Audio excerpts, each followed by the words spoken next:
피로 물든 복수극. 우리가 보통 연산군 하면 딱 떠오르는 이미지죠. 어머니의 비극적인 죽음을 뒤늦게 알고 뭐랄까 광기에 휩싸여서 조정을 피바다로 만들었다. 이렇게 많이들 알고 계시잖아요. 오늘 바로 그 지점, 역사상 가장 참혹했던 정치 숙청, 갑자사와의 심장부로 한번 들어가 보겠습니다. 과연 이 모든 게 한순간의 분노 때문에 시작된 정말 아들의 복수였을까요?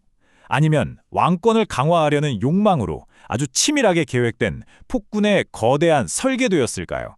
바로 이 질문이 오늘 우리가 파헤칠 역사의 핵심입니다. 자, 그럼 먼저 우리가 가장 잘 알고 있는 이야기부터 시작해 보죠. 바로 미친 왕의 복수라는 아주 강렬한 시나리오입니다. 이 이야기는 굉장히 극적이에요. 한 왕이 어머니의 억울한 죽음에 대한 증거를 우연히 발견하고 그 순간 그냥 이성을 잃고 관련자 모두를 죽여버렸다는 내용이죠. 근데 이 갑작스러운 발견이라는 설정, 과연 이게 사실일까요? 아니면 더 복잡한 진실을 가리기 위한 어떤 연극의 막 같은 걸까요? 모든 비극의 시작점이죠. 연산군의 어머니 패비 윤 씨의 이야기로 한번 거슬러 올라가 보겠습니다. 그녀의 죽음은 그냥 궁중 암투가 아니었어요. 20년 뒤에 조정을 완전히 뒤흔들어 버릴 뭐랄까 정치적인 시한폭탄이었던 셈이죠. 자, 이 타임라인을 한번 보실까요? 왕비가 되고 또 원자를 낳으면서 정말 탄탄대로를 걷는 것처럼 보였는데 그녀의 강한 투기심이 계속해서 갈등을 만들어냈습니다. 그러다 결정적인 사건이 터지죠. 바로 1479년 왕의 얼굴, 그러니까 용환의 상처를 낸 사건입니다. 이게 그냥 단순한 부부싸움을 넘어서 왕의 신성한 몸에 흠집을 댄 반역행위로 간주되었고요. 결국 그녀를 죽음으로 몰아넣는 결정적인 계기가 돼버립니다. 당시 신하들은 정말 아찔한 외줄타기를 하고 있었던 겁니다.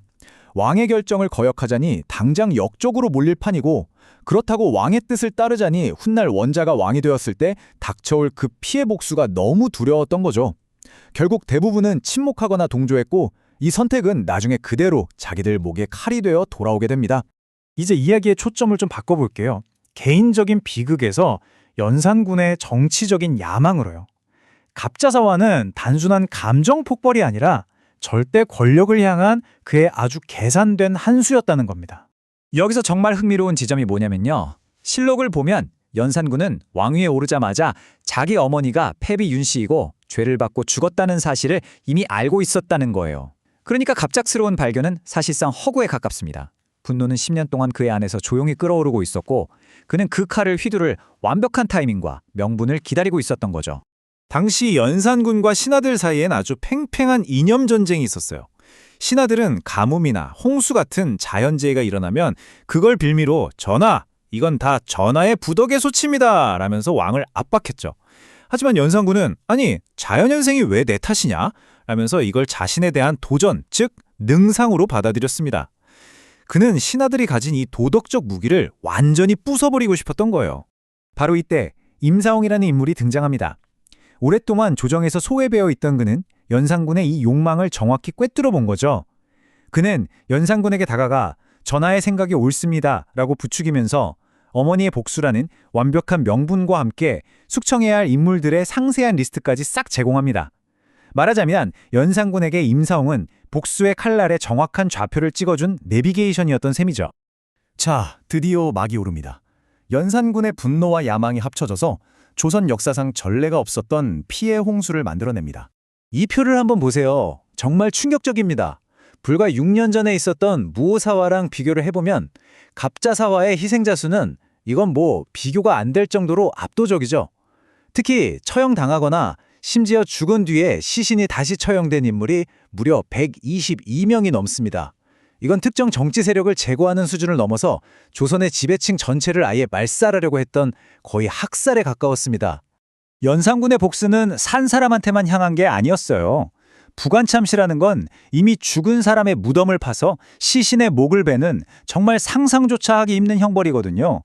죽음조차도 왕의 분노를 피할 안식처가 될 수 없다는 끔찍한 메시지를 조정 전체에 던진 겁니다. 그런데 이게 끝이 아니었어요. 쇄골표몽은 시신의 뼈를 가루로 만들어서 바람에 날려버리는 그야말로 한 인간의 존재 자체를 소멸시키는 형벌입니다. 육신은 물론이고 영혼까지 이 세상에서 완전히 지워버리겠다는 정말 극단적인 증오의 표현이었죠. 이 두 형벌은 살아남은 사람들에게 절대적인 공포를 심어줬습니다. 이 피해 축제는 가장 가까운 곳, 바로 궁궐 안에서부터 시작됩니다. 연산군은 아버지 성종의 후궁 두 사람을 자기 어머니를 죽음으로 몰아간 원흉으로 지목해요. 그리고 그들의 아들, 그러니까 자기 이복 동생들한테 직접 어머니를 때려 죽이라는 그런 끔찍한 패런을 강요합니다. 이 사건 하나만 봐도 갑자사화가 단순한 정치 숙청이 아니라 인간성이 완전히 파괴된 광기였다는 걸 알 수 있죠. 모든 견제 세력을 제거한 연산군은 이제 브레이크가 고장난 폭주 기관차가 됩니다. 국가는 해체되고 그는 편집증적인 쾌락 속으로 빠져들죠. 연산군은 국가 시스템을 아주 체계적으로 무너뜨렸습니다. 왕에게 쓴소리를 하던 사관원, 학문으로 왕을 가르치던 홍문관과 경연, 이런 모든 견제 장치들을 자기 손으로 다 부숴버렸어요. 심지어 조선 최고의 지성들이 보이는 성균관을 기생들과 연애를 벌이는 장소로 만들어버리기까지 합니다. 그리고 살아남은 신하들의 입을 틀어막으려고 이런 끔찍한 물건까지 만들었어요. 바로 신원패라는 이름표인데요. 이걸 목에 걸고 다니게 한 거죠. 말 한마디 잘못하면 내 목이 날아간다. 이건 물리적인 폭력을 넘어서는 심리적인 공포 정치 그 자체였습니다. 연산군은 전국의 비녀들을 흥청이라는 이름으로 뽑아 올려서 밤낮으로 연애를 벌였습니다. 여기서 우리가 지금도 쓰는 말 흥청망청이라는 말이 유래했어요. 한 개인의 쾌락이 어떻게 나라 전체를 파멸로 이끄는지를 보여주는 아주 비극적인 단어죠. 하지만 참 역설적이게도 절대 권력을 향한 연산군의 집착은 바로 자기 자신을 파멸로 이끄는 자폭 스위치를 누르는 행위나 마찬가지였습니다. 여기서 중요한 지점은 바로 이겁니다. 연산군은 비판의 목소리를 낼 수 있는 모든 합법적인 통로를 아예 막아버렸어요. 그랬더니 어떤 일이 벌어졌을까요? 더 이상 말로 해결할 수 없게 된 신하들에게 남은 선택지는 딱 하나, 칼을 드는 것, 즉 쿠데타 뿐이었습니다. 그 절대 권력은 생각보다 너무나 허무하게 무너졌습니다. 뜻을 모은 신하들이 반정을 일으키자 연산군을 위해 싸워줄 사람은 단 한 명도 없었어요. 왜냐하면 그의 공포 정치는 충신이 아니라 그저 겁에 질린 복종자들만 만들어냈기 때문이죠. 천하를 호령하던 그 폭군의 마지막은 너무나도 초라했습니다. 강화도로 유배된 그는 권력도 쾌락도 모두 잃은 채 불과 2달 만에 화병으로 쓸쓸하게 죽음을 맞이해요. 그의 시대는 그렇게 허무하게 막을 내렸습니다.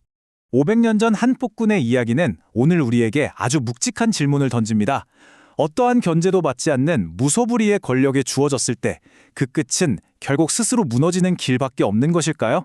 이 질문에 대한 답은 아마도 역사 속에 그리고 우리들 마음속에 있을 겁니다.